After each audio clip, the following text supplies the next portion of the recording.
Picture a campfire. Way back in time, hundreds of thousands of years ago. What do you see? Probably a caveman roasting a piece of meat. Warmth, food, survival. Simple.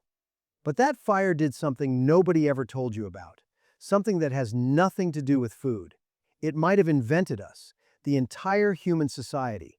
And the reason is wild. Let me guess what you learned about fire. It was good for three things, right?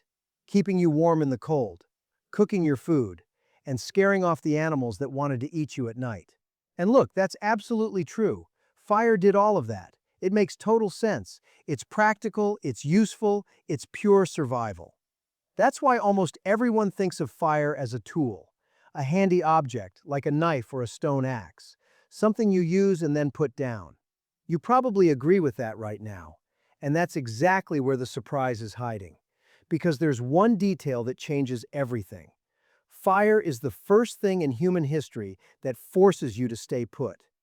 Think about it. Hunting? You walk. Gathering fruit? You walk. Running from a predator? You run. The life of our ancestors was movement all the time. But the campfire? No. The campfire pins you to one spot. It can't walk with you. It needs time.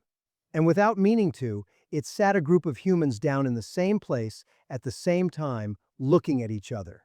And that's when the magic started to happen. First, fire created the very first schedule. Before fire, the human day had an off switch, and that switch was sunset. It got dark, it was over. Everyone inside unable to see a thing. Fire pushed that switch back. Suddenly, there were a few extra hours of light every day. Hours when nobody had to hunt, gather, or run from anything. Hours with nothing to do. And what do you do when you're sitting with other people, with no task, staring into the flames? You talk. And here's the fascinating part. Researchers who study groups that still live by hunting noticed a pattern. During the day, when these people talk, the subject is practical. Where the food is, who does what happened. But at night, by the fire, the subject changes completely. It turns into stories. It turns into gossip. It turns into myth. It turns into people talking about people who aren't even there.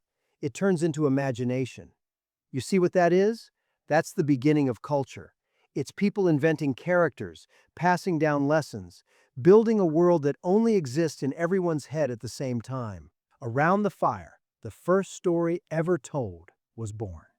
And food comes in right here, but not the way you'd think. Cooking takes time. The meat on the fire isn't ready right away. And that, which sounds like a boring little detail, was revolutionary. Because cooking forced the group to wait together. And waiting together means something almost no other animal does: sharing. A lion doesn't wait. It eats its portion right there, alone, growling at anyone who comes close. But the human, around the fire, learned to hold back the hunger, wait for the food to be ready, and split it with the whole group. Patience and generosity were born in the same place, from the wait around the flame. Now put it all together: a fixed schedule, conversation, stories, waiting, sharing. Every day, in the same place, with the same people. That has a name. That's a community. The fire didn't just gather bodies for warmth. It gathered minds. It created routine. It created bonds. It turned a bunch of individuals who only crossed paths into a group that belonged to each other. So here's the twist.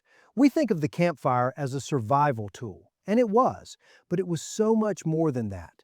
It might have been the first place where humans simply stayed together just to be together. The first meeting spot, the first social network in history. Only it was made of fire, not Wi-Fi. And look where all of this leads. The dinner table in your house. The circle of friends at a bar. That urge you feel to sit down and talk to someone after a long day. All of it is an echo of that first campfire. We still gather around a light in the middle of the dark to share food and stories. We just traded the flame for a light bulb, or for a screen. You don't cook just because you're hungry. You cook because way back then, someone discovered that food tastes better when it's shared. And that might just be the most human thing there is.